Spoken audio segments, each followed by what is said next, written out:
ridership and get their message out. Buying power, that cannot be overstated. When I go to buy some operator recruiting radio, I'm buying $10,000 worth. And I get a good rate, but I don't get the same rate that an ad agency gets when they go in there and they're buying a collective $1.2 million worth of advertising for all of their clients in a particular market. They can leverage such things as free remotes, free pizza, free prizes to give away, which are all things that we've enjoyed in this market at zero additional cost because of the ability of that ad agency to leverage those things with the particular media outlet. Efficiency. When I do buy for, let's say, operator recruiting on a radio station, I go through a very detailed procurement process, which I'm sure our procurement folks in here can attest to. I have to do that procurement process for every buy that I make. So if I buy operator recruiting ads on 5 different radio stations, I have to do 5 different documentations and enter 5 different purchase requests, which then have to be reviewed and approved to generate 5 different POs, which I then receive an invoice on 5 different POs every time they bill me. That takes up a lot of administrative time that I could be using to put together more marketing campaigns. So by using an ad agency, all of that is handled on one stroke of a pen. Analytics, I mentioned earlier, they have access to detailed programs and detailed resources that can provide way more analytics than even I understand or know how to use. I depend on them to explain to me, well, what is important about what you just showed me? They have access to things that we can't even legally access because of privacy rules. Creative services. We have a very good and very accomplished graphic design department here, and I thank Daryl and the executive leadership team every day for letting me have that. But there are some things that they can't do. For instance, animated advertising, which is a mainstay of digital. We've all seen it. We made it, didn't even realize what we were watching, but it's a digital ad that sort of opens and moves across the page as you're on that page. Those are all things that takes an additional level of skill to be able to produce with different programs that we don't currently have here. We can get that through using an ad agency. New media. Right now they're exploring some new media that is just emerging. TikTok is a big one. We're probably going to put some time and effort into putting some advertising on TikTok because that seems to be, an emerging media trend that has sort of now gone beyond the, teenage set and is now extended.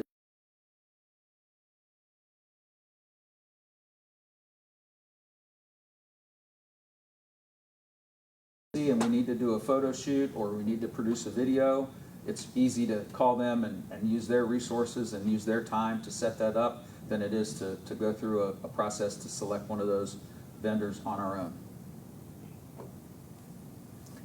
So here's some specific advertising results of campaigns that we've already done. So this is the Reinventing Metro launch that we just did in April of last year, and we're still kind of in right now. I don't know if you recall, but when I presented that time, I basically said there was not going to be any place that people wouldn't be able to encounter Metro, either on their commute or watching television or going to a ball game or listening to the radio or sitting in their home. And I think many of you did say how ubiquitous our messaging seemed to be. So we had more than 104 million impressions through the digital outdoor radio, TV, and sponsorships that we did this year. That generated more than 55,000 visits to the ridingmetro.com website, and also 465 signed up for the free ride promotion that we did during that 1 week, that 10 days of 10 routes that we did last year when we launched Reinventing Metro. As I mentioned, we got some really positive added value from that, from the free radio remotes and the donuts and pizza for the kickoff event. We also got free prizes from FC Cincinnati and Reds, and we also got their mascots appeared at our event as well. And for whatever reason, people love mascots. Dave, is that slide based on a 12-month period?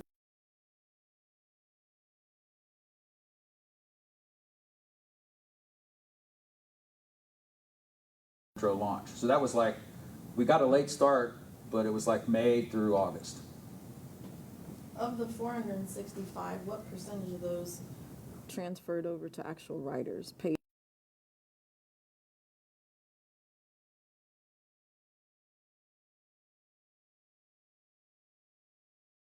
to try to do that. Technologically have Yeah. a system to be able to track so you can see the conversion, okay. Now, advertising results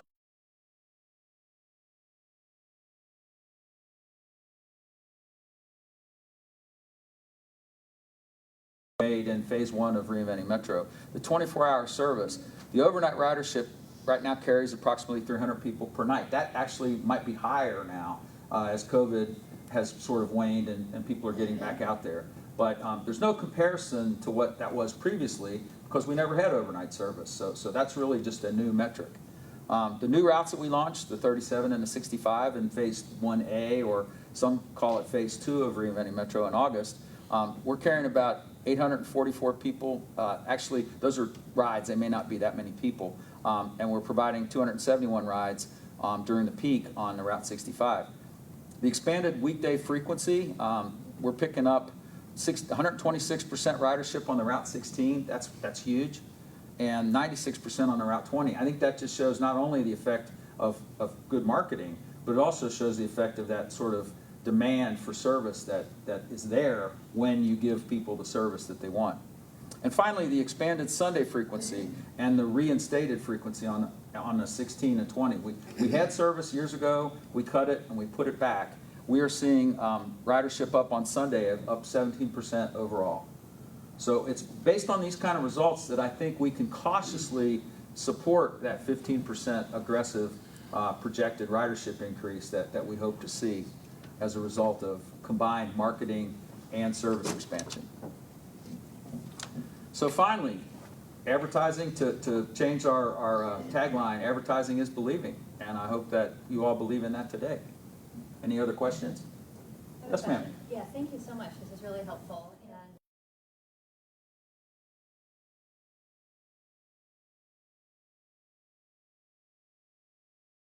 what our internal staffing plan is to support these efforts. And specifically, I mean, you know, seeing a billboard or hearing a radio ad doesn't necessarily make someone want to try Metro. And oftentimes it's that person-to-person contact. What are we doing to ensure that we have the staff that can, you know, show up at FC Cincinnati games or go to, you know, community council meetings and just be out there in the community making that connection with people? Is that staffing plan married with, you know, the advertising plan? It absolutely is. That's a very good question. I'll address it just very quickly. We have a new position, the Ridership Development Director, Amy. I'm sure you've seen her, and she'll be coming up later. She is actually actively interviewing right now for a community engagement specialist who will be responsible for doing a lot of that business outreach that Ms. Robinson talked about. We are currently involved with procurement to procure a company to do street team outreach, which will be all of those community events, all of those games, all of those kinds of things. So we'll basically select that company, and it almost will always be a DBE vendor, because those are the vendors that are in that space, and it's a great opportunity for us to spend some DBE dollars. So they will, once they're selected, we'll train them up in, you know, what the messaging is. We'll give them, they all get shirts, they all get literature, and they all get you know, different things to hand out at these events. They'll take photos and do social media posts while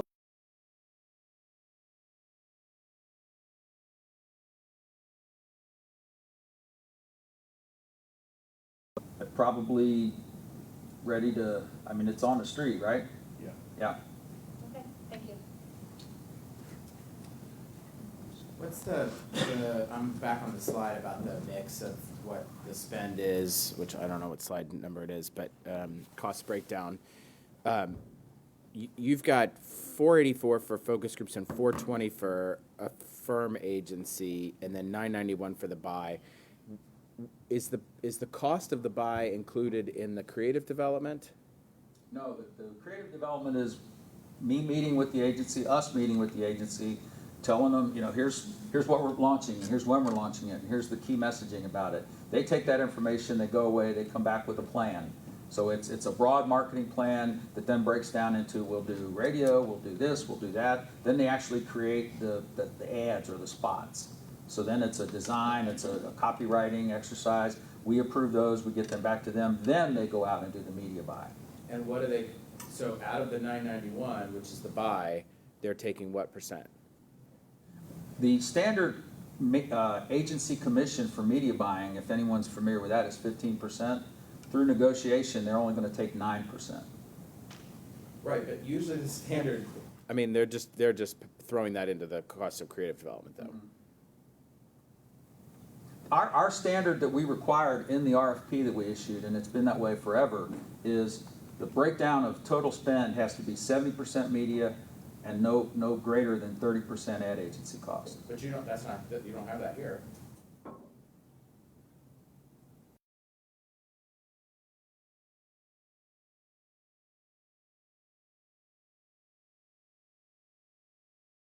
Are spending the cost of them to purchase the media buy is going to be roughly $99,000 on top of 420, on top of 484 focus groups. None of that actually gets you in front of anybody. So the way I would read that, I would say that well more than half of this $2 million is on services that a customer will never see. Actually, this slide is a little misleading. That is the cost for the 3-year contract, not a 1 year. So all of those costs are basically, if you divide them by 3, I believe. I should have rethought that slide. No, I think that's still adds. Okay. It's close. That's slightly more than $2 million, but it's close. It's not 6. I can get a clarification on that, but I know that. I think. Look, I mean, you guys are the experts, Dave, and it is. If you ask me if I think we should spend $2 million on advertising, I would say yes, no question. I don't think this is the right mix. I think that 25% of our ad budget on focus groups every year is egregious. That's a lot of focus groups. That's 4 people that you could employ in your office to do actual work with our customers. Focus groups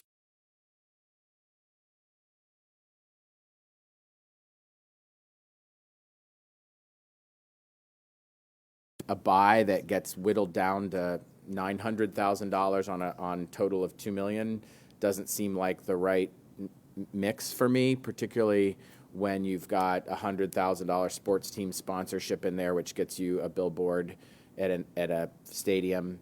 I have said repeatedly, as we have talked about this advertising contract, and I don't think that we've gotten there, that we are obsessed with our brand, which is fine, but we are not tied. We are still teaching people how to use this service, and so everybody knows how to do their laundry. And so what you're doing at that point is you're trying to get people to feel good about the laundry detergent that they're buying. Not everybody knows how to ride the bus, and even fewer people know what we have done to improve our service over the last 2 years. And none of what I saw over the last 2 years is very little of what I've seen over the last 2 years teaches people about our service, or that tells people that we have this new 24-hour route, or that tells people that we're doing 15-minute services, or that helps somebody who lives on Reading Road understand that they can get to downtown every 15 minutes, 24 hours a day. But we tell people that riding is believing, as if we're proselytizing the fact that riding the bus is a virtue. And so I just don't. I want you to have $2 million. I hope that, and so I'll you guys go through a process. I don't want to set you back. You need to have $2 million. But I would hope that as part of this, you can go to them and say, we need to be doing more to specifically talk about what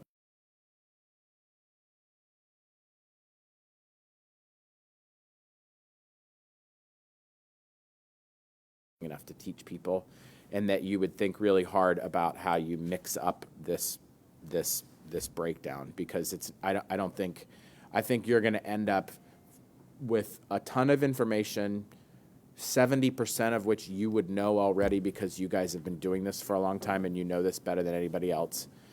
And then that just takes away with what you're going to show to people. So I'll stop. I'm going to not slow you down, but I would urge you to think really hard about this partnership. If you like a firm, they're your people, fine. But think really hard about how this mix comes together. Well, I appreciate that feedback, and actually, that's the beauty of the stage we're at right now, is none of this is really written in stone. This was just their proposed breakdown of how they would spend that I budget. would concur with his opinions on that. The dollars that you talked about when, earlier in one of the slides where it was about how much was going at the Red Stadium, that 100,000, does that come off of this as well? So that's like 300 and some thousand per year on paid media. Are these amounts coming off of that 300 and some thousand per year? They could. This is actually what we've already done. This is not Right. what they're Well, I'm proposing for a new anticipating you're doing it campaign. again. Something similar, Okay. more likely, yeah. It's We- $2 we million. have It's $2 introduced- million a year, right, Dave? Yes.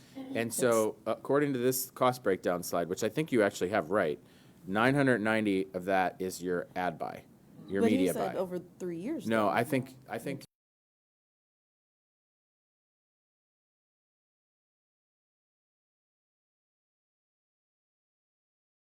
it comes out of it every year. So you're Gotcha. right. I thought that would, okay. Yeah, yeah. And Brendan, you are Okay. correct. What we also have to do is we have to get out into the Is. community and teach people how to ride the bus. Yeah. We've got to get out into the businesses and talk to the businesses about what the benefit of having transit, either to retain employees, to hire employees. This is the media portion. We also have to get out of the community and teach people how to ride the bus and take buses out so they can actually get on the buses. And that is also part of our internal plan, to get out in the community and teach people how to ride the bus. You're Brendan absolutely is correct. Absolutely correct. Because one of the things that we have to do, and it's a mindset, is our message change per our customers. And we really need to, when you're talking to the business people, there's rationale around why you need to promote this. Yes.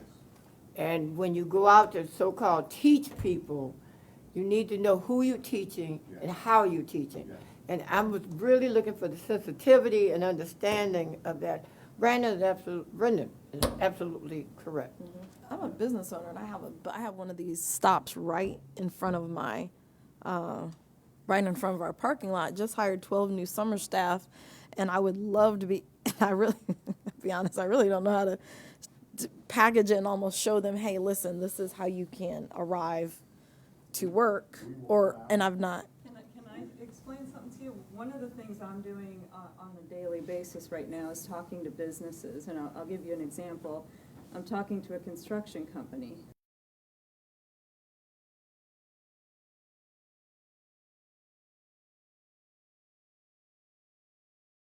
To yesterday, recruiters are not necessarily bus riders, and the person that's putting these ads out, trying to attract talent, don't necessarily know all those things that transit pros know. And they are really, really interested in collaborating with me. So we're doing exactly what you said, and one of the ways I'm starting to see as a benefit is in their orientation packets. So just like here where we all come in and we get a folder about welcome to Metro, I'm working on here's the bus stops, here's the bus times that get you to this place of employment. So my focus right now is who is at work, who are essential, who are on the bus line, and just reaching out to any of those businesses. And I that would be my ask of all of you. If you, just like your suggestion right now, we can absolutely do that and help you. Just put a document together, and then as you're hiring, you can hand it right to them. But we are very actively engaging with the businesses. And Dave, I share Brendan's concern as well. It's not lost on me that you're getting an 85% increase in your budget, and 45% of it is on non-advertising.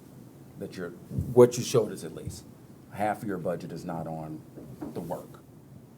So just be careful of the breakdown when you come back. As I said, that will absolutely be something we visit once we have a contract in place. I would just reiterate that. I mean, I'm glad to hear that the outreach to the businesses is happening, but that doesn't really address, I think, Brendan's well taken.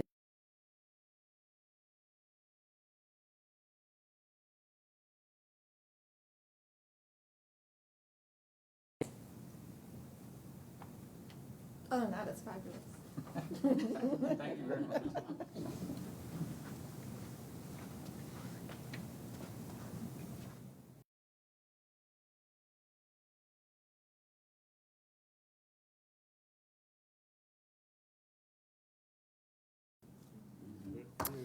There is. Is there any other discussion on it first, before we?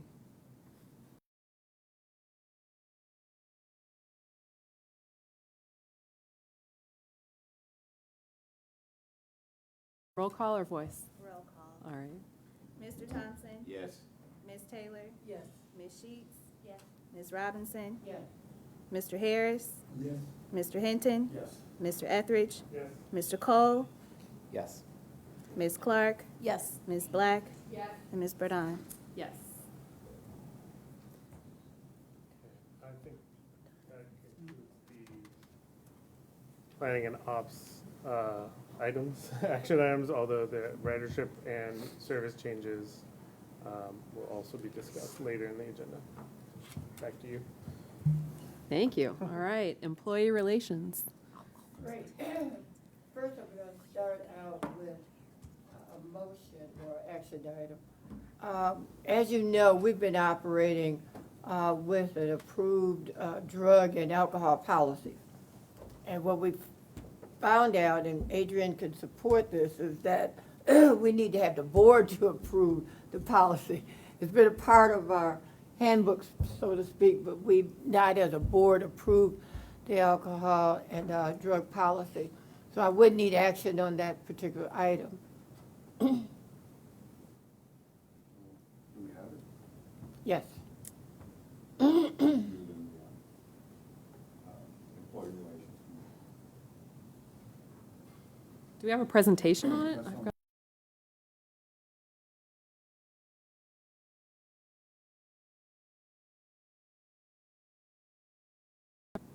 I'm turning it over to Adrian.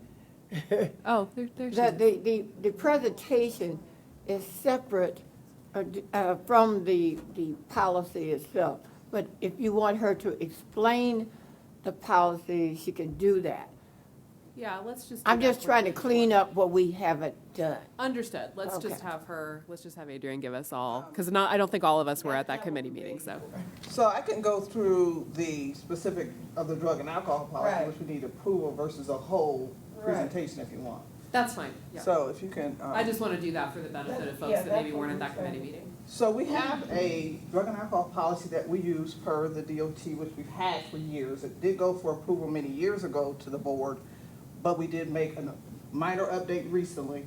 So we brought it back to the board for approval again. So that's what Gwen is referring to. So our drug and alcohol program, we use for many reasons, obviously. It's a Drug-Free Workplace Act, which is part of the drug and alcohol program, which says basically we're a drug-free workplace for every employee that exists at Metro. You can't manufacture, you can't dispense, you can't distribute, use, possess any controlled substances on our property if you're an employee of Metro, right? Any such, and a full policy is in there if you want to review that. This is just high level. Any such action could result in termination or any violation. So our drug and alcohol policy we use for random testing. If there's a reasonable suspicion or someone's on a job and we suspect they're under the influence of some substance, when you return into work after having been off work for a lengthy period of time, for us it's 30 days, we do a drug and alcohol test. When you do your DOT physical,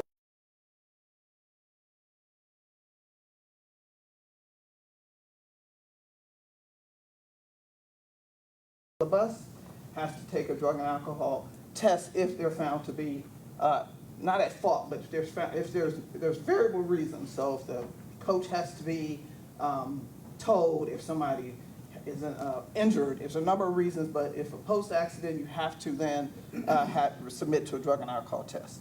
We use a third-party vendor because of MRO certifications, and that's the medical review officer. There are requirements for the DOT and FDA that they're required to meet. So we use a third-party vendor for all of our testing. There's consent form that the drivers have to sign, and they cannot refuse to sign. That is grounds for immediate termination, and have to submit to the testing. So all of our testing, with the exception of any DOT or return to work, they are transported for liability purposes. We transport them to get the testing. Next slide, please. Yeah. Reasonable suspicion of post-accident.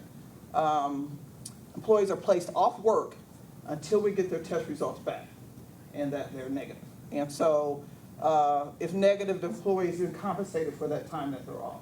If it's positive, then there's other actions that we'll take, obviously, as a result.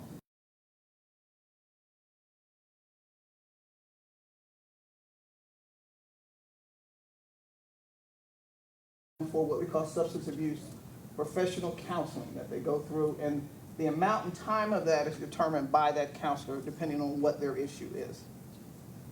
We do a last chance agreement for first failures of a drug test, and or if you come forward and say, I've got a problem with drugs and or alcohol, we will then send you to the EAP services or the substance abuse professional for them to begin to work with you. And you're given, like I said, a last chance agreement, which basically means if you were to fail again, then you would be immediately terminated. And they're subject to what we call unannounced or more frequent testing for at least 5 years, up to 5 years, depending again on what their issues are. All convictions, so if anybody were to also have a conviction, a drug or alcohol related conviction, DUI or anything like that, off property or off work, they have to disclose that to us as an organization, and we take appropriate action depending on what it is and the egregiousness of it. So that's really just high level, the drug and alcohol policy. You've got the full policy there if you want to or have any questions.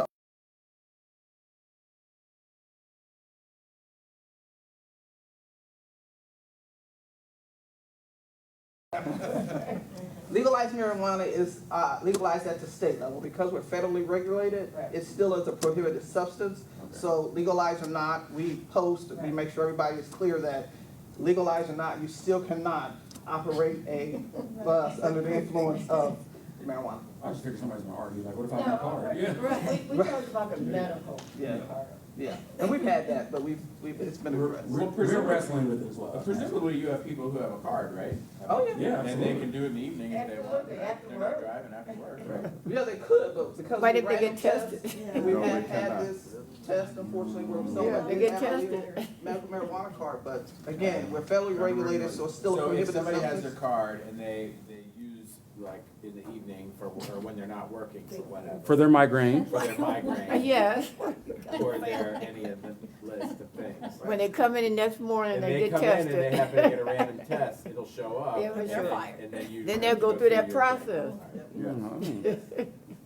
You guys, Craig is gonna look at the meetings of this meeting and say, I leave for one meeting, Allison, and this is what you guys are talking about. You're welcome, Allison. Thanks a lot. Are there any more questions about our policy? I'm just For glad those who have the card. Don't look at me. I just want you to know. Oh, you look blank. I just want you to know. I do. Those who are considerate of their card. Is there a separate policy for possessing a firearm or something?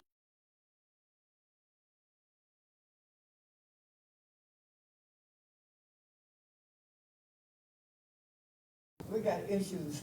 I do kind of wonder if, in the future, with the increased vaping, apparently health-wise, we still don't know the extent of the damage or whatever, so I do wonder if there's gonna be a causal relationship with that, if they're doing that, and if there'll be some sort of a penalty, so to speak, on the medical end of it, maybe, in the future. Like, this is drug and alcohol, but but I mean, kind of roughly in the but roughly in the same vein, when you have smokers and things like that, how it affects your policies and vape. I mean, you don't want people vaping either while they're actually operating a vehicle, right? Do you know what I'm saying? Well, not while they're, Even- not while they're operating They the still vehicle, can- no, right, there's they no still can. smoking of any kind Of of any operating kind a that's vehicle. all under that same umbrella? Federal regulations probably govern that. Okay, I just was wondering. Yeah, and we do have some programs that we offer for people who smoke and wanna, stop, smoking cessation programs, so yeah. no, but- Well, guys, as much as I'm enjoying the discussions about pot use and vaping, I feel like, are there any other questions about specifically? I have a gavel. That's about as high as we're gonna I will use it. That's all I got. I would entertain a motion to approve the drug and alcohol policy. Thank you. Any second? Thank God. All right. All in favor, say aye. Aye. Opposed, nay.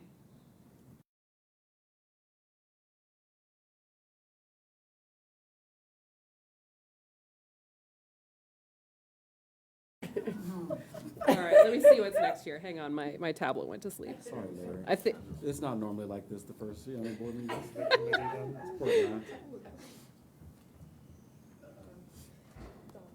Adrian, it looked like I made you chop up your presentation. Did you have, you had some other things on the first couple of slides for electronic distribution and acknowledgement?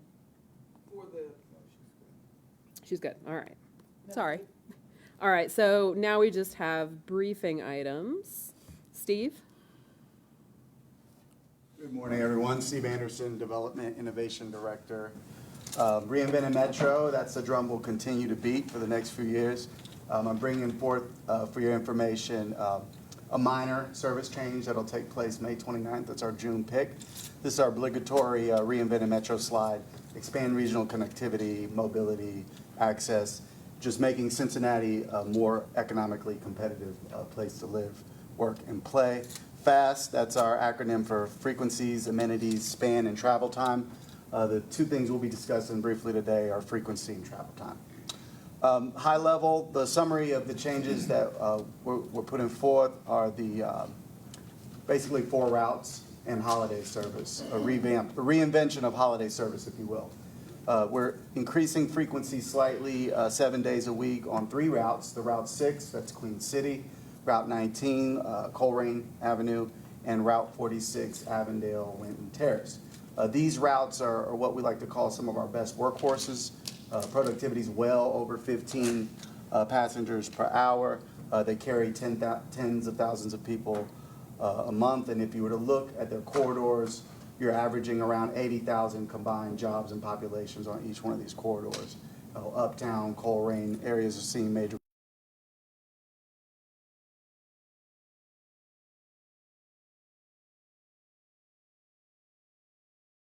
is the bus and the driver, more importantly, that we put in the bus. So this is a high-level slides. I'm not going too much in the weeds on this slide.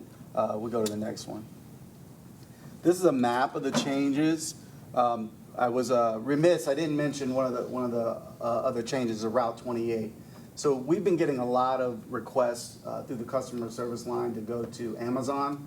The Amazon, not in Kentucky, however, the Amazon on River Road, that's over, I guess, Sedamsville. I'm still new, I might be saying these areas wrong, Stevensville. It's a warehouse where... You got it right the first time. I was right the first time, well, thank you. So this is a shipping area where they load the trucks for the trucks to come out. It's not the big warehouse that's in Hebron. It's on the Ohio side of things. We've gotten requests, and folks are walking from 8th and State all hours of night. There's some third shift that we don't cover. We cover some day shift there with the Route 50. But this is a map of the changes. We try to geographically distribute these equitably, and it just turns out that these areas are low-hanging fruit for June anyway. So this is an aerial of that location. This is off River Road. You do have some residential out here. It's a hard place to get to, not a lot of sidewalk pedestrian infrastructure. So we're going to pull right in to the Amazon facility. This will happen only a couple times a day.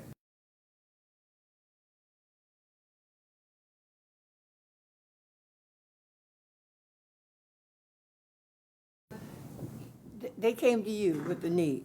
They came to us, their people came to us and Their said, people came yep. to, and so they're ensuring that that information is getting out?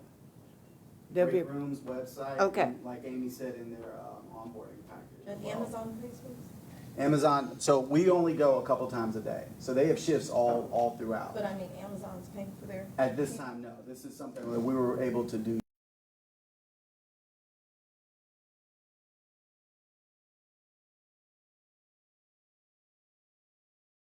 Understand. Two times a day, based on common shift changes or? Third shift. So 10.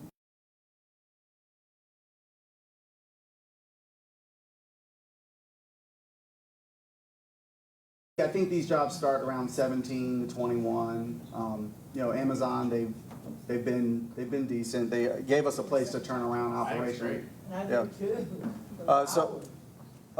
So another thing about the Route 28 that having that route actually is a 7-day-a-week route now. Right now, it only operates Monday through Friday. Again, this isn't super frequency. We're not talking BRT level of frequency, but it comes about every hour. All right, we're done with that. Route 6, Queen City, one of our workhorses. We had gotten a lot of requests to just have a little bit later service on Sunday. We were able to do that. Again, actually cutting the number of buses used. And the way we do that is by really getting to the brass tacks of how the schedule works. You've got required meal breaks, you've got all these nuances. We just kind of wiped the slate clean and really reinvented this route. So, next slide. 19 Coleraine, I mean, y'all know it's one of our best routes.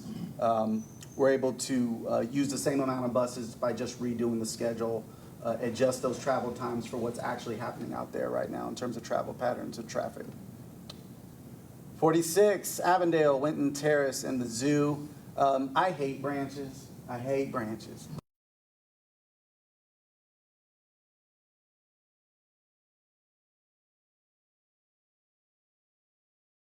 Confusing, a little daunting to use our system. By eliminating those branches, you have a clearer, more concise route network. It's easier for the first-time user. A lot of these branches have been in place since the streetcar days. One such example is the 46. A year ago, you all approved it to go to Winton Hills. Now every trip will go to Winton Hills. So it's a more equitable system that touches more people that need our service, rather than having one trip that goes to the zoo and staying there for 30 minutes and going back downtown. Every trip will now do the whole route up to Winton Terrace. So that is a cost-neutral improvement. We think that it's going to really jump the ridership. And then holiday service, we reinvented it. So right now, we have a Sunday schedule for 6 or 7 major holidays. So what we did a peer review, a robust peer review of our Midwest partners and some other partners throughout our transit world to see what kind of service do folks run on holidays. Now, Christmas and Thanksgiving, we know those are low ridership days for transit, but your July 4th, your Memorial Days, your Labor Days, retail, service industry, these people are working. These are our customers. These are our ridership. So there's not much difference between Saturday schedule and Sunday schedule, but there's a little bit. So we're changing that. We're enhancing that schedule to be a Saturday service on 4 holidays: New Year's, Memorials, Independence, and Labor Day. This very close to cost neutral, is a little increase. But in addition, as part of our holiday service, what we do right now, we have some rules where we run like a Sunday on a Friday, depending on if the holiday was on a Saturday. We do some things that are, I understood why they did it. It was a budgetary concern.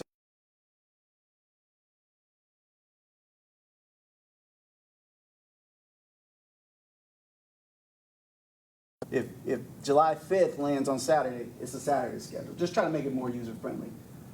So I think that's really all I have for you all. And be on the lookout for more changes coming in August as part of our Reinvented Metro Phase 2. Thank you. Can I ask a quick question? Just being new to the board, how do you determine the changes? Is it based on users reaching out and saying we need service, like the Amazon thing, or do you evaluate it on a periodic basis? It's equal parts arts and science. So we look at what, basically the main thing we're looking for is ridership, but not just flat ridership, productivity, which is passengers per hour. Meaning how many butts were in that seat for that hour, because that's what I pay my driver for. Right. That's my largest cost in The terms of Amazon overhead. made me question just because my husband's in the construction industry and they build a lot of the warehouses, right? So in Warren County, up by the casino. They're building multi-million-dollar square foot warehouses, right? So I think about how are people going to get there, right? And so I'm just curious how you guys determine new routes. I'd say that long-term, we'd love to have a more regional portfolio, if you will. However, Reinventing Metro in the early phases really has to focus on expanding in Hamilton. Yeah. So No, we that makes we sense. make that transition, really put the R in the RTA.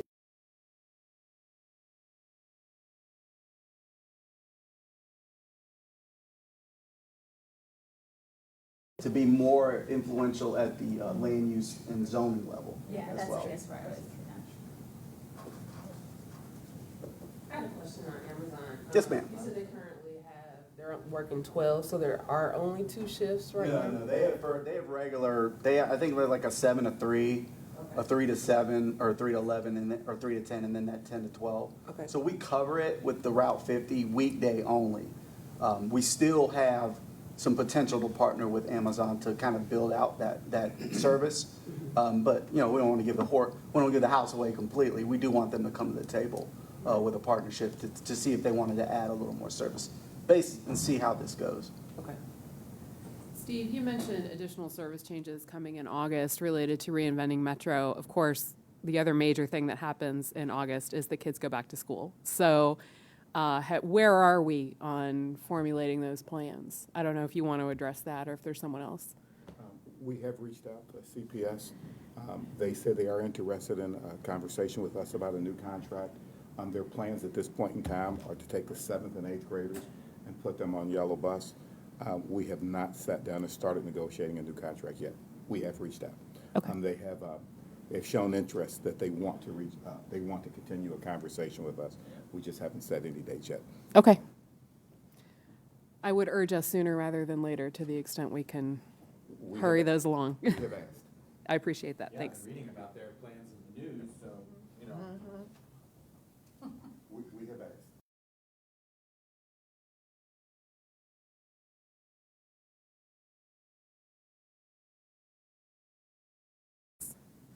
And now we have ridership. Good morning, if it's still morning. Thank you for your patience. I know we have a lot to go through. So the April ridership report, this is good. We are on the increase, just as Dave has pointed out with our advertising initiatives over the last couple years. So let's start on the local level. One thing I wanted to mention was we did increase our opening day initiatives. We had 44,000 rides, and that was 10,000 rides up for an average Tuesday that came right before.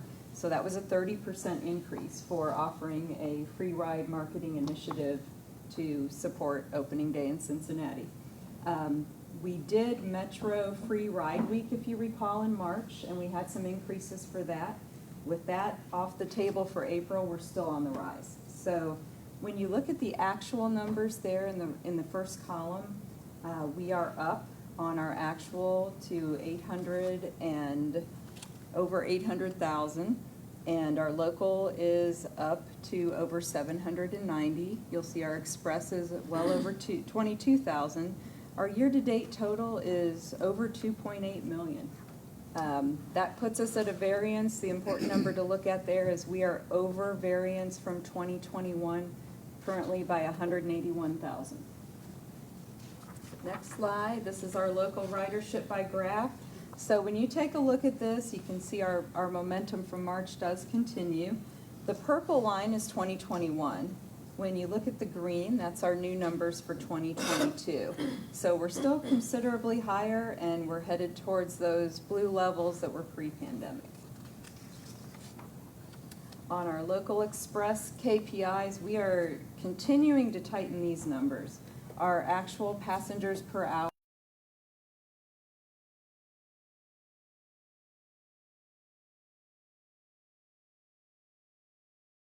on that. Our passengers per trip on the express route, we're at 5.7, just about 6 there. So we're shrinking that down to a variance of under 11%. And our ridership on weekdays, Saturdays, and Sundays, What I wanted to point out here is last month, we were in the positive on Sundays. I think David mentioned that increase. We are now on the increase for weekday, Saturday, and Sunday. So this is the first report I've shared that those are all in the positive in the last couple months. So that is an accomplishment we've recently made. So we are up over 400 on the weekdays, over 800, almost 900 on Saturday, and almost 1,300 on Sunday. So good news on ridership. The local and express missed trips. So here we were at 3,000 in January. By February, we were under 2,000.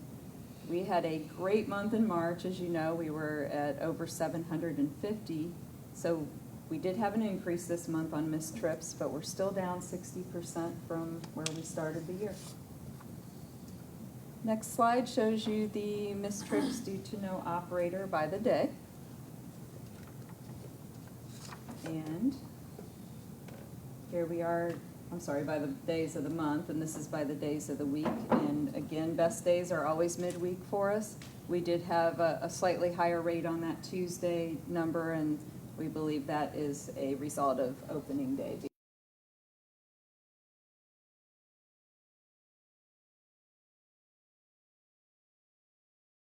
And we were solid 9,000s in April.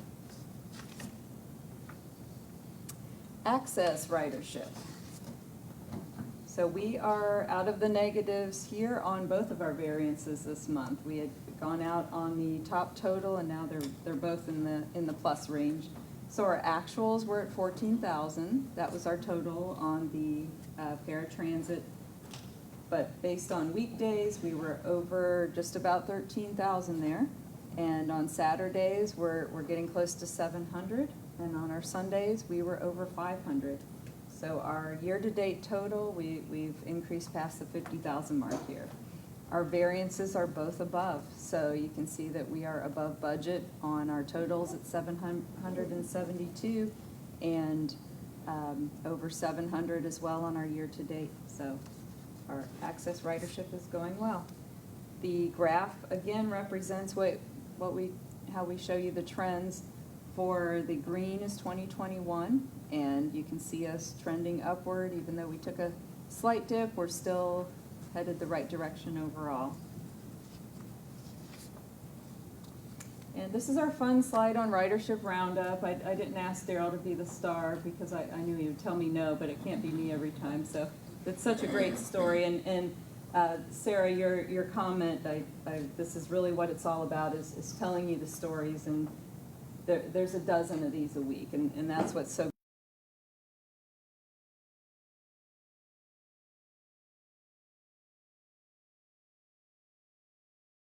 So when you see Visit Cincy, that's who it is.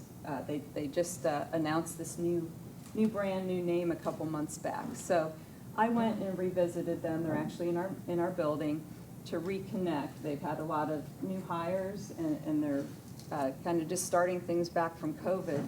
And one of the things that came from that meeting is they mentioned that they have a hospitality leadership program, and they were about to graduate 38 students. So I said, hey, maybe we could partner. Maybe Metro could be a part of that. Maybe we could give away a free pass as a thank you.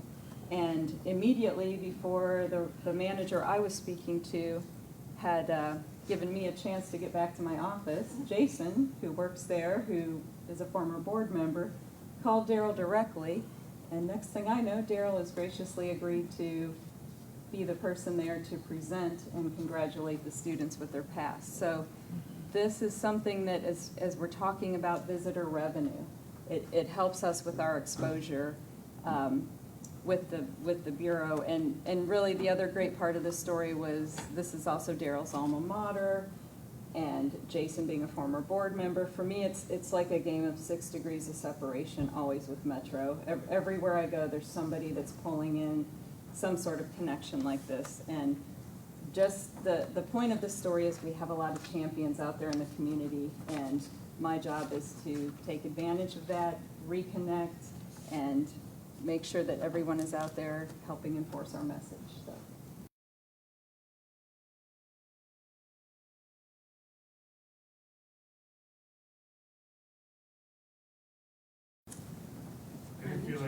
you should take one moment to note Ms. Chips. I don't take any pleasure in doing that. But it's now been a year, full 12 periods of high level of Ms. Trips.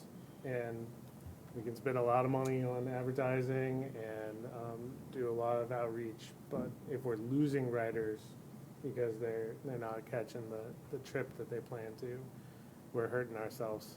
And I think everybody here knows that, and everybody here is working on that and such, but I will continue to bring it up every board meeting until we see those numbers down low, low, low. So I'll keep working on that. Thanks. Any other discussion on the ridership? And then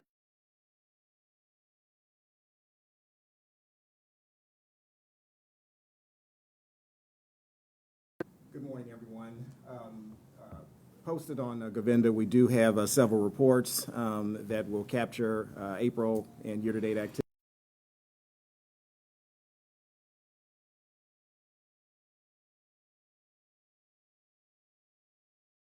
Comments. Total revenue for the month of April stands at $13.8 million, which is favorable to budget by approximately $2.4 million. Year-to-date, we stand at $56.6 million, which is favorable to budget by approximately $9.4 million. Total expenses for the month of April were $10.8 million, favorable to budget by approximately $700,000. Year-to-date, we stand at $43.1 million, favorable to budget by approximately $4.2 million. So putting revenue and expenses together, yielding an operating surplus for the month of April of approximately $3 million, and our year-to-date stands at approximately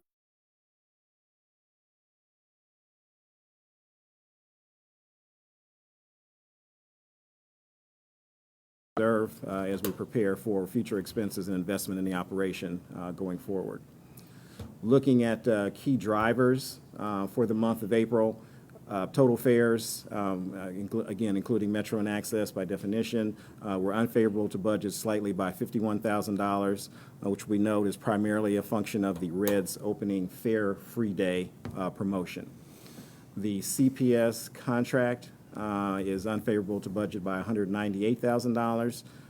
This is in large part driven by updated calculation for how we have taken a position on unused passes and how that affects the contract relations with CPS.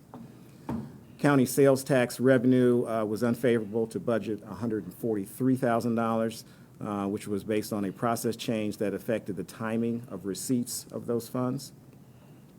And then the last major piece I'll highlight for April revenue is the ARP grant is favorable by $2.7 million. This was actually an unbudgeted grant, which is a function of the $62.3 million award that we received, which translates to about 17%. We've received about $10.8 million, which is approximately 17% of that $62.3 million figure. Looking at April expenses, wages and benefits were unfavorable to budget by approximately $63,000, which was driven by timing of merit increases and operator sick leave. Fuel and lubricant, another key category that affected our results, is favorable to budget by $79,000. And this is actually a function of pricing, improved pricing, in addition to the fleet efficiency, which has been higher than what we had originally budgeted. And then the last major expense category I'll highlight, other expenses are favorable to budget by $673,000, which is driven by the timing of outside services for planning and innovation resources being employed by the agency. So these comments, I think, really kind of pull together in a nutshell.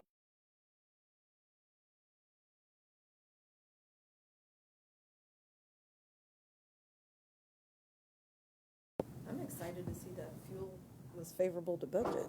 I wish mine, and my personal, expenses were. Yes. It's not favorable to my. Right. The agency does. I become missed trips, right? I have missed trips because. We do employ a hedging strategy, which helps us mitigate against the current rise, is helping us mitigate against the current rise in fuel prices. So that's part of our strategy as well.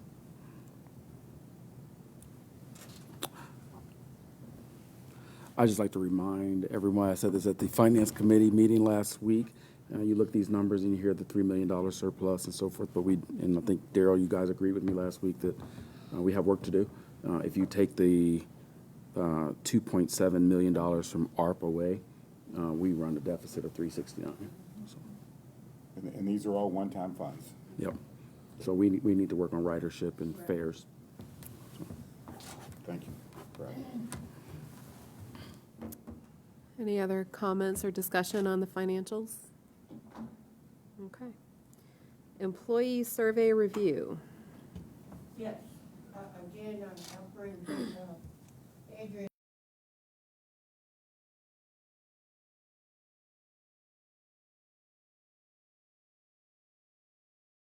Employees responded, so that's positive.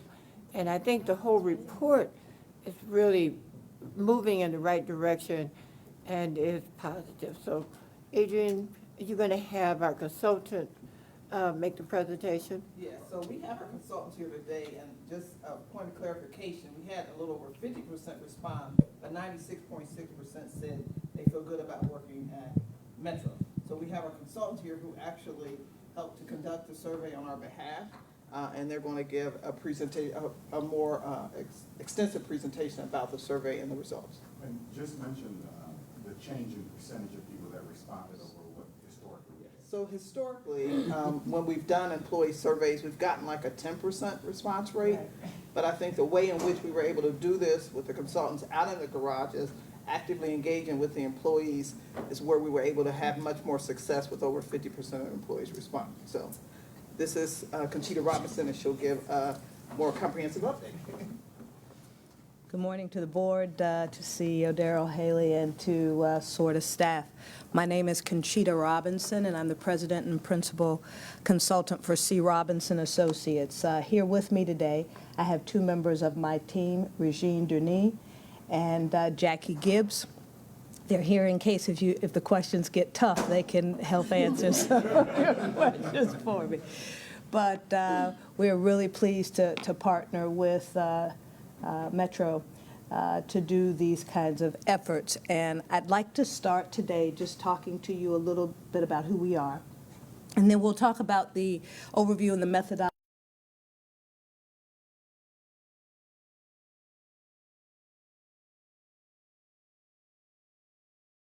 We are in the next steps after doing the survey.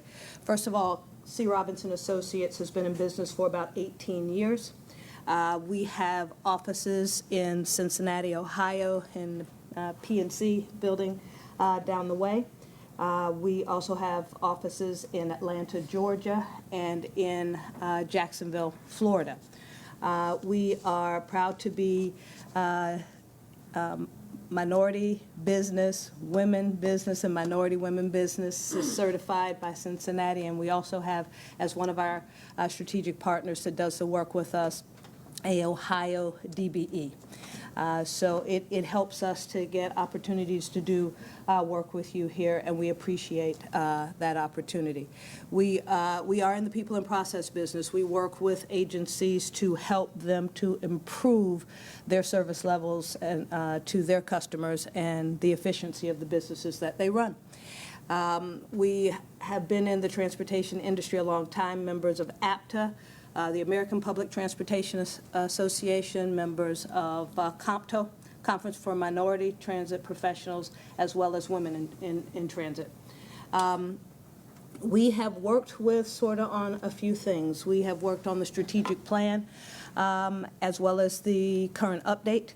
We have worked with Adrian and Ben on leadership and professional development kinds of activities, as well as the employee survey and focus group project that we're working on. And we've done some work with your planning team on customer and community outreach to support some of the new services that are being brought to Cincinnati. If we can go to the next one, please. I want to spend a little bit of time talking to you about the process.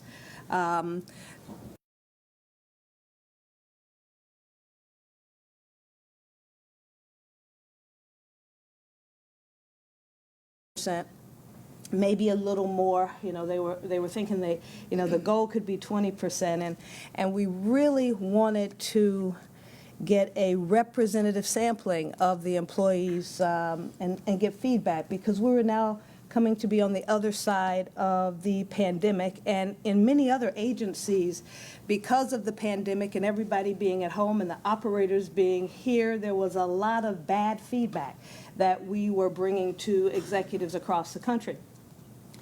So we knew we had to get a better representative sample.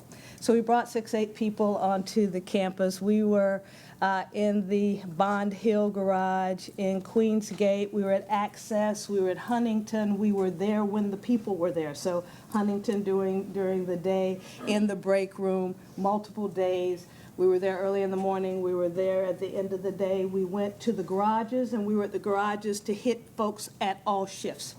We were in the maintenance area, and we were in the area with the operators. And we were there. So they were tired of us after a while. And we said, well, we'll go. We can't go until, we can't go home because the boss says we've got to get this percentage of surveys. So help us out and give us these surveys. And we're proud to say that we got over 50% of your employees to actually sit down, take the survey. Some took it and brought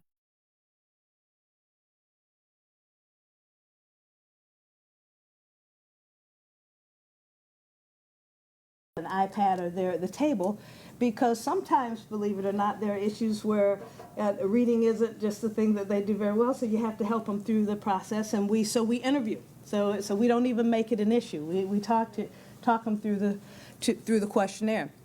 But we were able to get looks like 507 of 959 active employees, which is 52.9%. We feel good about that as being a baseline, because what happens is when you hear from the employee and you listen and you make change, the next time more will talk to you, because they will believe that it makes a difference, as opposed to, I don't know why I'm going to do this survey anyway, nothing's ever going to happen, and that's what you hear. So over time, when we have started at whatever place, it begins to increase over time, because they're looking for you to come back, as with your customers externally, to say, okay, no, we want to give you the information because you're going to take it to leadership and something's going to happen as a result of it.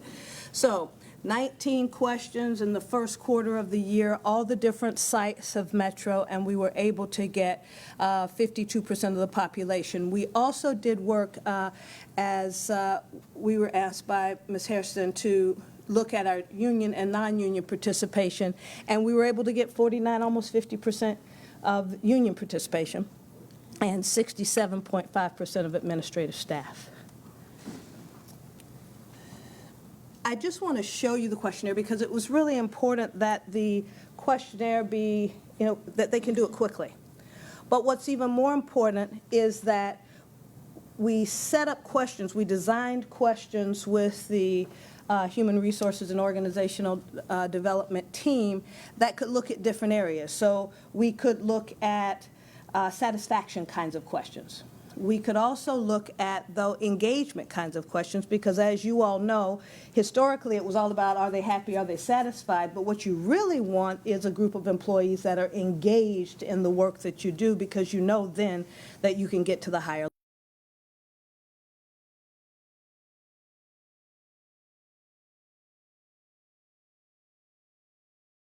levels, which were satisfaction, 6 engagement, 3 strategic awareness. And the reason that we did that is because of the levy approval and because of the new strategic plan, and really taking a direction to go in a different way.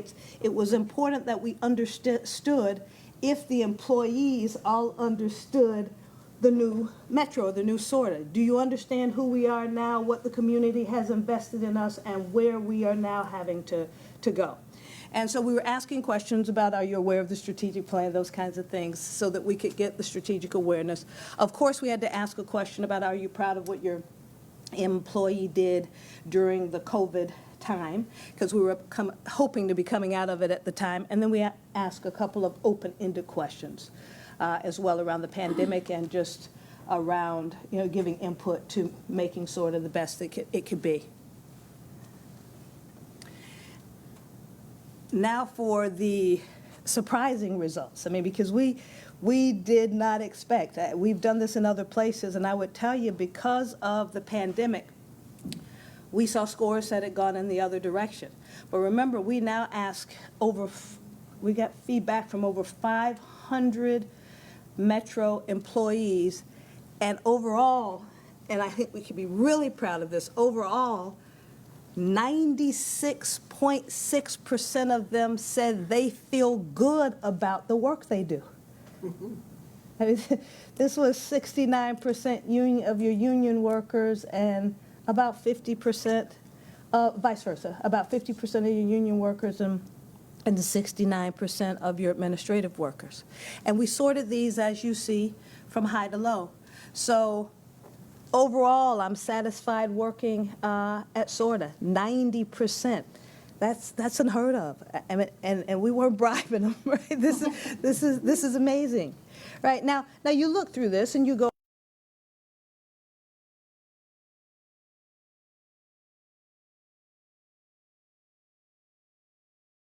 6% said that's true. But that was no surprise to the leadership. As you see in the strategic plan, there are lots of plans over the next 3 to 5 years to upgrade the facilities.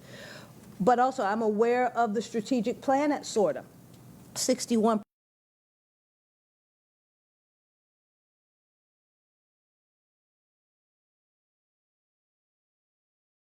on the other side. So that then lets the internal marketing and communications team know that they need to do some things differently.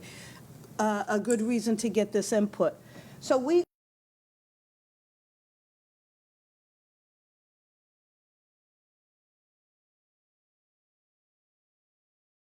the things that are from the bottom up.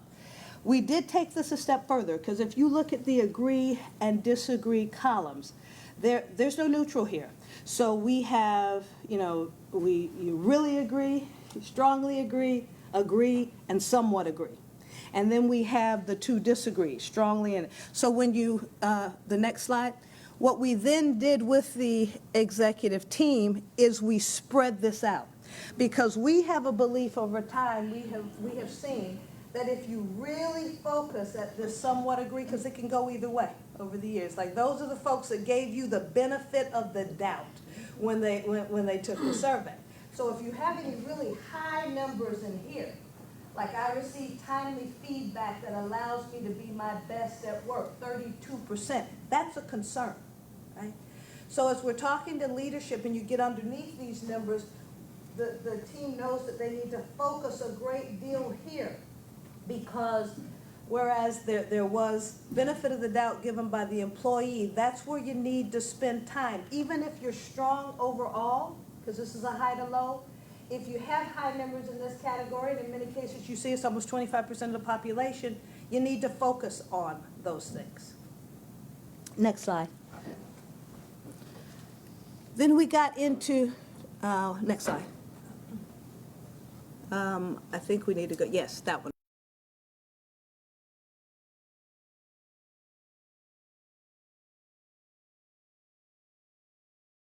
The employee experience. There were a list of things that they could choose from, and offering masks to the employees and to the public was something that 76% of the population thought was really good that the authority did, and the installation of the operator barriers, but all good feedback. And then other responses, you can see that they've added things that they were proud of. If we take this a little further, and we share this because there's a lot of work going on now to really get underneath this and put a plan in place for what are you going to do differently, what programs are you going to roll out, so we're showing you the details of the data that we get underneath now. So we look now at satisfaction, and we look at the 7 satisfaction questions and the employee engagement questions. It's just cutting the same data now differently so that you can look underneath this.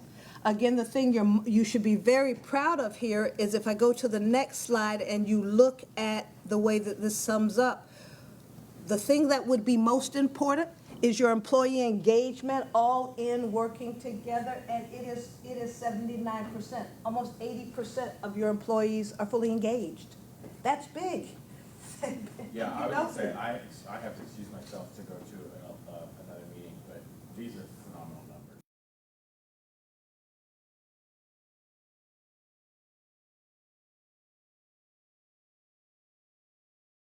Commend you for the process that you did to go talk to people, so I think that's, you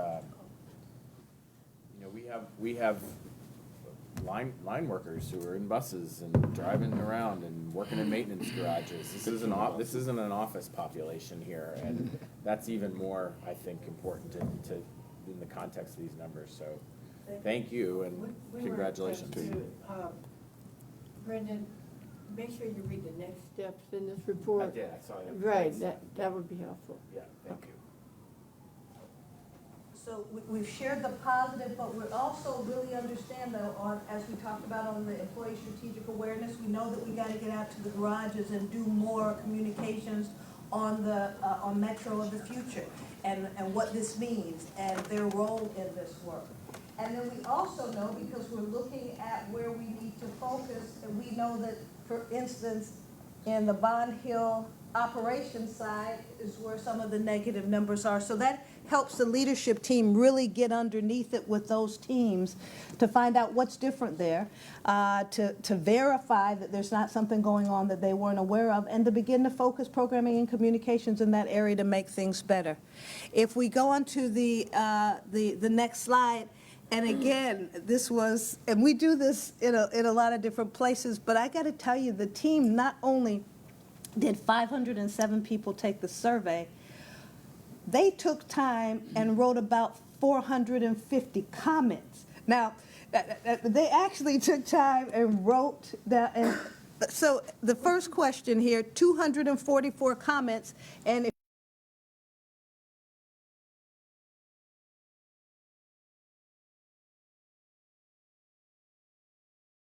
so we were asking bus operators, maintenance professionals, and administrative folks, as we are now going into the future, what are some things that we could do innovatively to support our customers better? We're getting them to think about things in a positive light, and they wrote 244 comments. I mean, that's strong, right? What this box does is we just put a box around the 80% so you can start to see cleanliness and sanitation, employee pay and incentives, pandemic preparedness. It's a great workplace. Additional comments that were written, communications, driver related. So they did comments on innovativeness, and then they did additional comments, just if there's something you'd like to tell us, you know, that you'd like to tell your employees, and they wrote another 200 comments. So the team, I would tell you, the team's all in and waiting for the leadership to take them to the next level. If we go through, we did a word, we like to do these, so we did a word chart here to just pull out a lot of the comments, and good job, and, you know, enforce the bus rules, help us with that, you know, and again, good job, you know, revise the services, better real-time data, more sanitizer. I mean, so update the technology, enhance some of the, you know, the garages of the facilities, but truly communicating to the team. If we look at our next steps, as you know, this happened in the January, February. This survey was taken in the January, February timeframe. In March, the executive team had a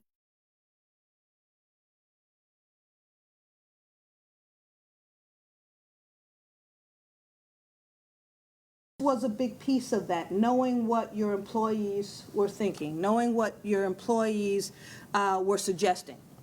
This was a big piece of that executive retreat, so that they could begin to take a look at this data and say, what does this tell us, and what should we be doing differently? After that retreat, there was a quarterly leadership meeting that the SORTA team has, and they took an update of the data to that leadership meeting.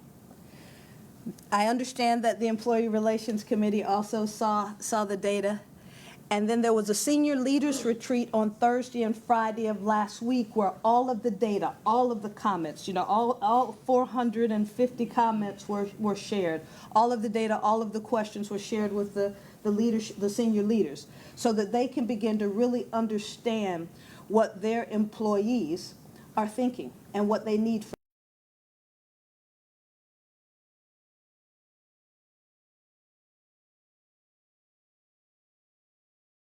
3 focus groups where we had cross sections of the population, employees in a room together.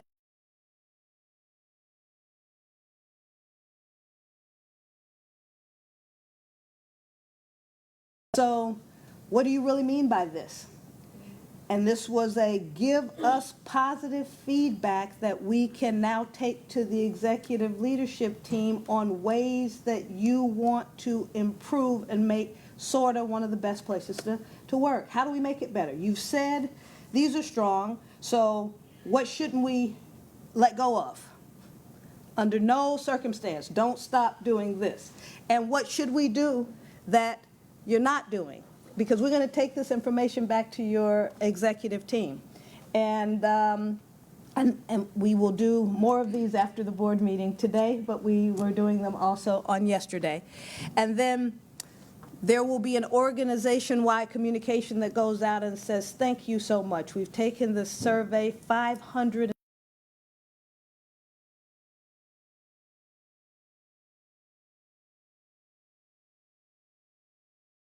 that we're doing. We hear you. Thanks for letting your voices be heard. And then the action plan development, and then the next communication will go out that says, we heard you. You said X, Y, Z, A, and B. What we will do is Y and B now, and we'll work on A and C for later. So that you don't have to do everything, but you've got to do something, right? And I think if you do that, when you come back again next year to do this survey, they'll give you credit for listening. They'll give you credit for, you know, making a difference and making changes. And so thank you again for the opportunity to work with you on this effort.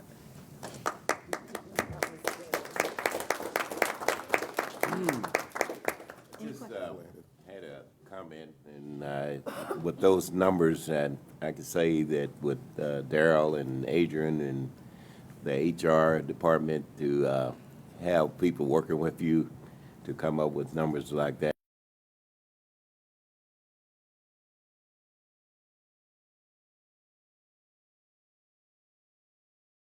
And it's easy, but to get favorable comments and results is amazing.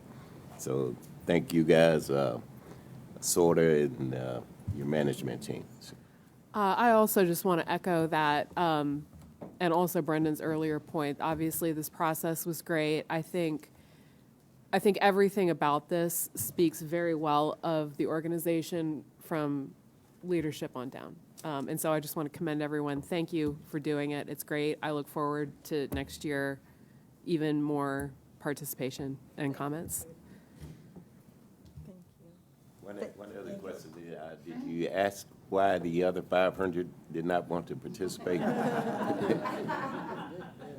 No, but we believe that we will have more than 500 next time, because when we go out now and you share with everybody that 500 of their colleagues actually told us, actually gave us, voted, allowed their opinions to be heard, and as a result of that, we're doing the things that they suggested.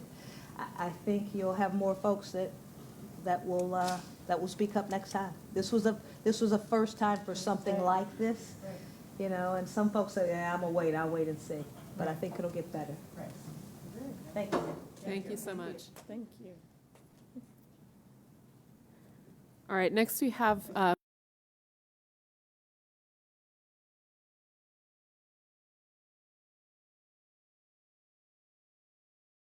we did present this presentation at the Planning and Ops Committee, but the committee and the CEO thought it's important to share it with the entire board, just because it's one of the new type of services that we are introducing to the community. It is part of our Reinventing Metro plan, and we're really, really very excited about this.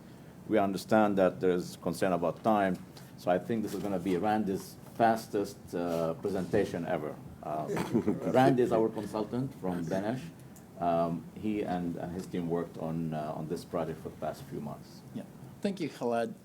It's great to be here. It was nice speaking with the Planning and Operations Committee last week. Since time is short, I'll be really quick.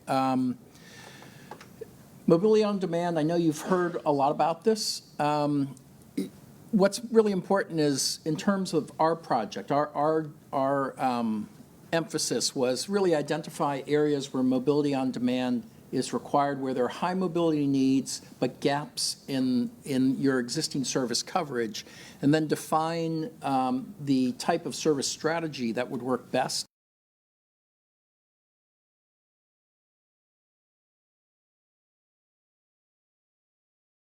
Applications. So let's go to the next slide, please. So what's important here, and I'll just very brief, public outreach efforts ran parallel with our technical efforts. And Conchita and her team did all the outreach for us, and they did a great job. And yes, I spent many hours in all of the garages over a week's period. But we got wonderful feedback from the public and the stakeholders. And that all influenced the services that got designed. Let's go to the next slide. So some of the key things from the outreach. One, you notice that first slide. What that first question says is, I want to use mobility on demand service if it exists every day of the week. I want to use it a lot. The other thing is, I want to use it all day long. There's a need all day long. And the vast majority would be willing to use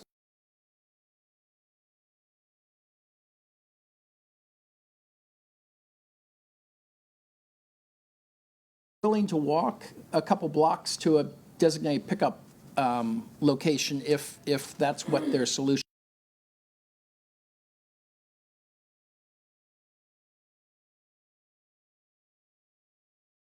On a base level of service that's a point-to-point on-demand service, so it provides a localized home to shopping center, for example, gross to the Kroger, or that first last mile connection to a mobility hub to get me downtown,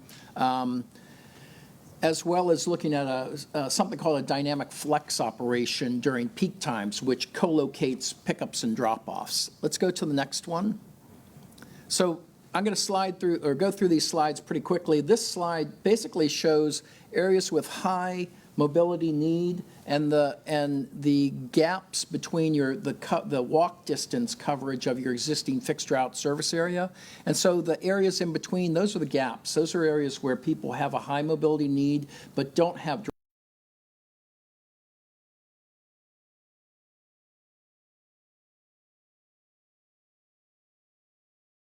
data pre-COVID, but on average, your daily boardings per stop, and the stops that are red mean on average nobody uses that stop. Okay, so that's really important because where people use the service is just as important as where they do not use the service, because if they're not using the service, there's a reason for it, especially if the demographics tell us that there's a high need there. All right, let's go to the next. We also looked at the paratransit trips. So this is a heat map of boarding activity locations. And you can see it's well distributed within Hamilton County. And the next slide, please. So based on all that data, we came up with initially 11 areas that we focused on for service. And then, let's go to the next slide. We went through a screening process that involved several different levels of technical analysis, but the most important thing was all that data told us that we were able to identify the areas where we have high need and we have gaps in the delivery of service. So for example, the Uptown Clifton area may have high need, but there's also a lot of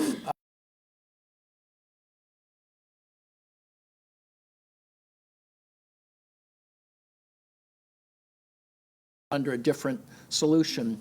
But we went through the screening process and we came up with 6 zones, and that's on the next slide. So these zones, what we've done is we've expanded them, and we expanded them based on the mobility need, identifying the transit hubs, co-locating those transit hubs with retail hubs, and then examining the road network and your land use, because that all makes a difference in terms of how you deliver service. Let's go to the next slide, please. And I'll just do this quickly. These are the same zones, but that blue shading, we used some really advanced spatial optimization modeling. And yes, the equations there, that's not specific to this study. It is standard equations for looking at spatial optimization. But what this exercise did was it made sure that we were efficiently co-locating all those census blocks that have high mobility needs, so they're most efficiently served or grouped. And so that reinforced the outline of the zones that we came up with. All right, let's go to the next slide. So all of this work allowed us to figure out demand requirements, and this is based on existing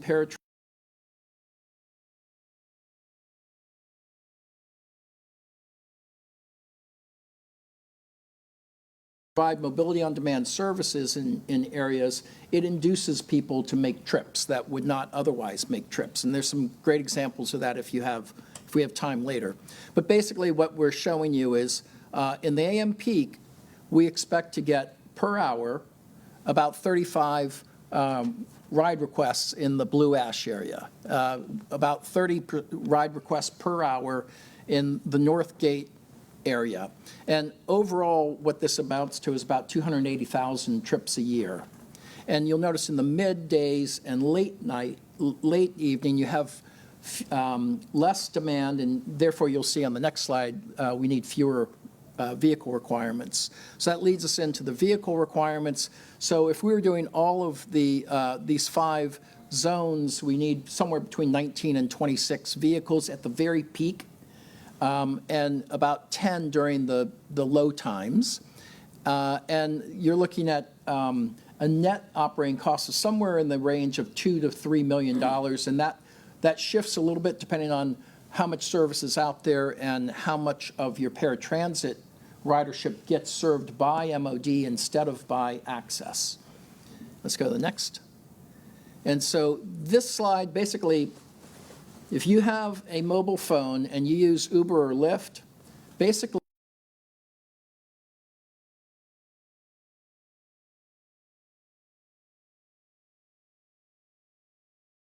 emphasize shared ride solutions, but basically allows you to request your trip, pay for your trip, know where your vehicle is, send comments, all of that.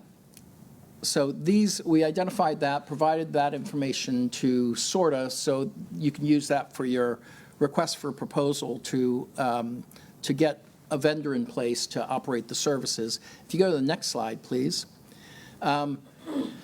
Our next step. So we've got the project report that's being refined. I'm here doing presentations. I was here last week too. I'm working with Khaled on preparing strategies for how we get these first pilots up and running. You don't want to start all 6 zones. We identified 6 zones. You don't want to start them all at once. Bad idea. You want to start 1 or 2 initially, and then you add on the other ones. It's better in terms of it doesn't require as many resources, and more importantly, it allows you to learn from the initial delivery of the service. You're going to get the customer feedback. We heard a lot about customer feedback, right? And both in terms of the surveying work, the outreach, but also in terms of your marketing effort and advertising, right?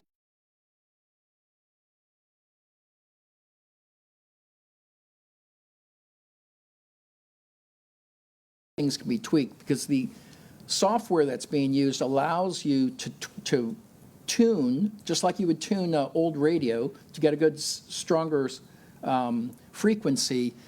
You can tune the algorithms and the weights, what's important to you in the algorithm to help you provide optimal service depending on the needs of each of your zones.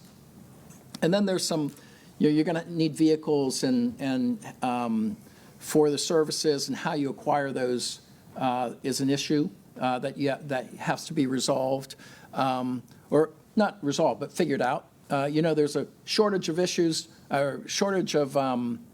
vehicles, there's a shortage of labor. So, getting how much service you provide out there is important.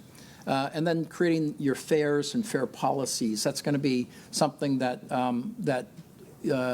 SORTA will have to decide what to pass. And then the services get integrated with your existing services and your regional partners. So I'm going to be quiet now. I tried to go as fast as I could, and I'm happy to take questions. Thank you. Any questions, comments? This is, the rollout is in a year, right? The rollout is intended to be by the end of this year, your first zone. What zone are you targeting first? That's really a decision that's up to the organization.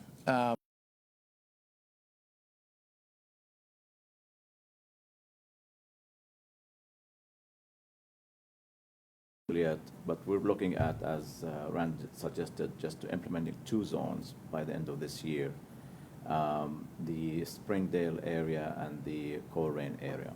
Those would make the most sense in phase 1, and then hopefully by early next year, we'll be able to start rolling out the rest. Is Springdale leading because they had a really amazing and in-depth study on infant mortality, and they found that there was a lot of need in that area with medical transportation use. The other thing that I'd like to tell you is just in terms of some examples of services that have been up and running.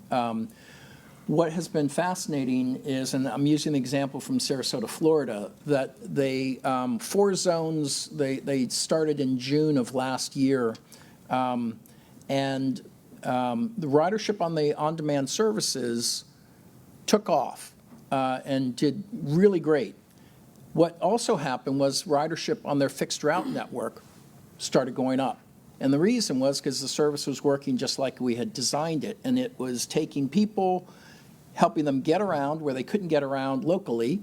But if they were going to downtown Sarasota, it was connecting them to a new and improved fixed route that what did Steve say about branching? We took one of those routes that branched all over the place. We got rid of it. We restructured it so it was nice and efficient, straight line. It hit all the places that it needed to and connected with the express route that went into downtown Sarasota. So you saw that those connections being made.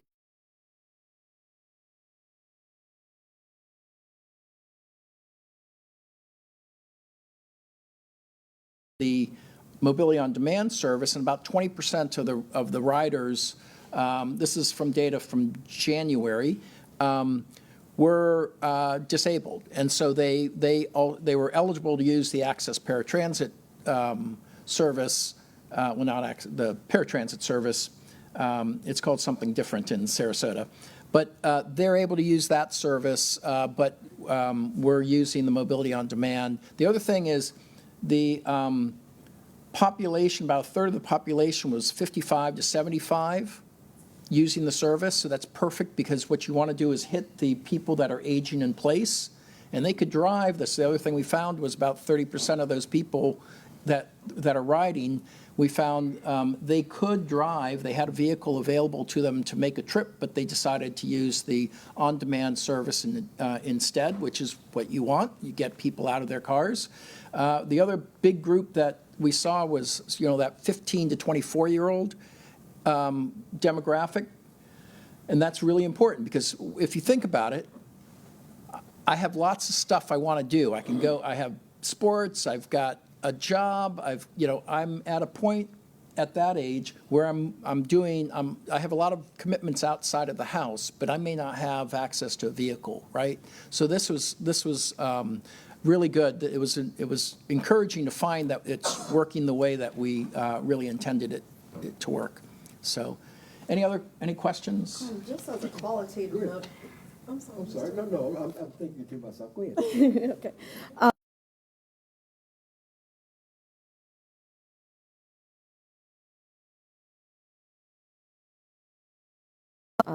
communities that you can have in those shared experiences. I think that, well, at least I hope that maybe we'll even see some of that happen, because it'd be great for some young folks to be able to sit amongst elders and to really, be able to engage or facilitate conversation just in even short trips. I think that could be just do well for community. Yeah. Absolutely, and the thing that we find is with these services, they're branded slightly differently. They're the vehicle, and I'll say that in this country we don't have any vehicles that are really well designed. They're all kind of clunky. If you go to Europe, there's some really cool vehicles, but because of Buy America, we can't get them here. Not that that's necessarily a bad thing. It's just our manufacturers need to kind of step up their game a little bit. And they're doing it. That's happening, and that's great. But what you're finding is that people are attracted to the service because it's convenient and it's inexpensive, and that is across the board, from the young to the old, and it really makes people open their minds and go, hey, we're all in this together. And it also opens their minds to, like, hey, I've not been a transit user, but this is pretty cool. It's convenient, and I could transfer now and get, wherever else I want to go on the bus. So it is bringing new riders to the system. And young riders are also interested in climate control and the EPA. I mean, we need to really be a part.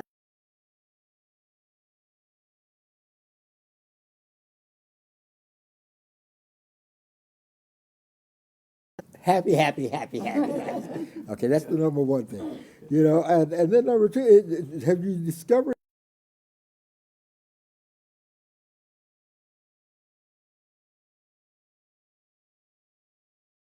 of the people that you're transporting? Yes. So share that.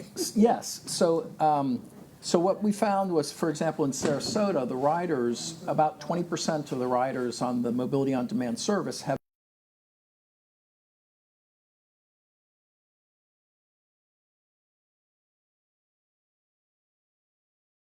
as well as access in the vehicle. It's one of the reasons, in terms of the recommendations, we're recommending a low floor, smaller vehicle, low floor, but use the wide doors, at least one or two spaces for wheelchairs, scooters, and capacity for somewhere, 8 to 10 seated people. So, because it's important to be able to group people on the vehicle to get efficiency. So, Sounds good to me. Sounds really good to me. Have you run into some of the interesting issues to me that the younger people, don't want to drive a vehicle? yes. And can you talk to us about that a little bit? Just what you said, that there is, there are other opportunities to get around, and this, my objective, not just for this project, but sort of in my career, has been to identify ways to eliminate the lack of access to mobility as a barrier.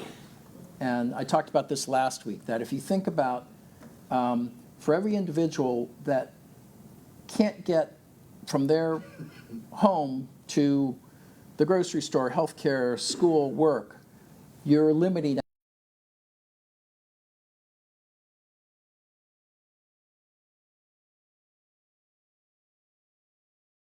You're providing a significant benefit. And when you take all those individuals that are now benefiting, you basically have a whole large segment of communities that are now benefiting. And it's in all across the board. Income, education, healthcare, everything gets improved. And so, the thing that I really love about this is I've been working on this type of service since 1994. And today we have the technology. It's so inexpensive. It's so ubiquitous that, like I was saying, 75-year-olds were using the app in Sarasota to make the requests and ride the service. And they don't think anything of it. They're like, yeah, this is easy. So, so that's a really great thing, because we're finally at a point where the transit agencies can really use these services as another tool in their family of services to serve areas that aren't efficiently served by fixed route, and to serve markets that haven't always been that easily swayed to come and use transit. And so I think we're really improving mobility.